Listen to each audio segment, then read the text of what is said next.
How to see activity log in Instagram. Hello and welcome to our YouTube channel Guide Hub. In today's video, I'm going to show you how you can see activity log in Instagram. To see your activity log on Instagram, first of all, you will need to open your Instagram application on your mobile device and make sure you are logged into your account. Once you are logged into your account, you will need to tap on your profile icon presented on the bottom right corner of your screen. Once you tap on your profile icon, now you will be taken to this page. Here on this page, you need to tap on those three horizontal bars in the top right corner of your profile page. Once you tap on it, now you will be taken to the settings and activity page. Here under how to use Instagram section, you will find your activity option. Tap on this activity.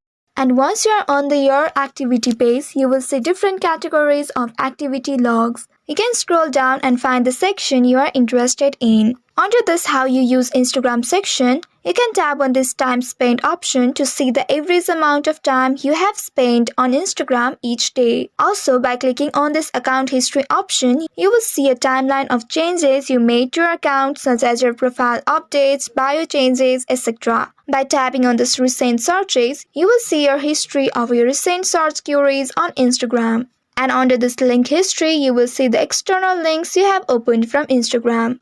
Or you may also tap on this download your information option at the very bottom and follow the prompts to request your data, which will include a detailed log of your Instagram activity. So by following these steps, you can view and manage your activity log on Instagram, giving you insight into how you react with the platform. I hope this tutorial was helpful. If yes, don't forget to like, share and subscribe to our YouTube channel. Also hit that bell icon to never miss any updates from us. Thank you for watching.